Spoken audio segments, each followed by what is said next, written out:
अगर आप भी चाहते हैं PY फिल्म्स का ऑडियो वीडियो सबसे पहले आप तक पहुंचे, तो लाल बटन दबा के चैनल को सब्सक्राइब करें और घंटी के निशान जरूर। मिक्स बाय DJ परवीन करियाउट बाजार। अखन अपने सब सुन रहल छी मां दुर्गा म्यूजिक के शानदार प्रस्तुति।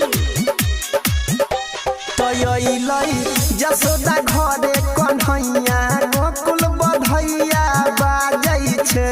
तयलै जसोदा घरे कन्हैया गोकुल बधैया बाजै छै। हो बधैया बाजै छै, हो बधैया बाजै छै।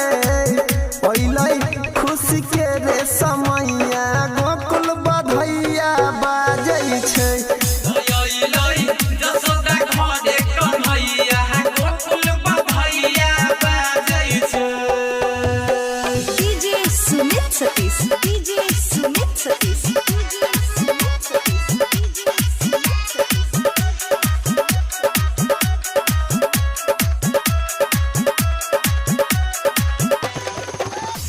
तमामा सतैने छै कंस, ओकर खत्म करतै वंश। हो भैया ओकर खत्म करतै वंश।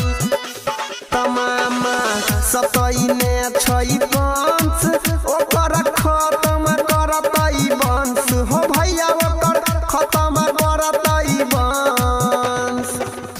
तो देखी के खुश होतै देवकी मैया गोकुल बधैया बाजै छै।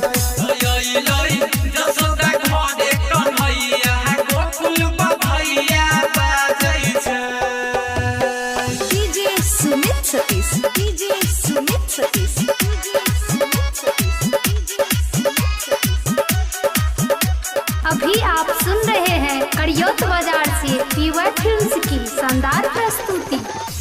हो गईलै गोकुल में भर गाँव शोर, कहैया गईलै माखन चोर। हो भैया आ गईलै माखन चोर। हो गईलै गोकुल में भर गाँव शोर, कहैया गईलै माखन चोर। हो भैया आ गईलै माखन चोर।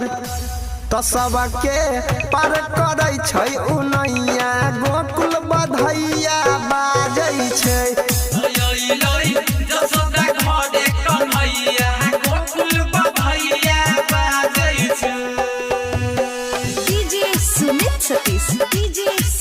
मिक्स बाय DJ परवीन करियाउट बाजार। अभी आप सुन रहे हैं तेनवानी से मां दुर्गा म्यूजिक की प्रस्तुति। की राइटर सोनू प्रजापति रोज देखबै छै अगरबत्ती। हो भैया रोज देखबै छै अगरबत्ती। की राइटर सोनू प्रजापति रोज देखबै छै अगरबत्ती। हो भैया रोज देखबै छै अगरबत्ती।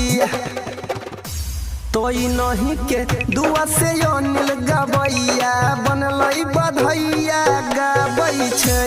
तयलै जसोदा घरे कन्हैया गोकुल बधैया बाजै छै। हो बधैया बाजै छै, हो बधैया बाजै छै। ओइलै खुशी के रे समैया गोकुल बधैया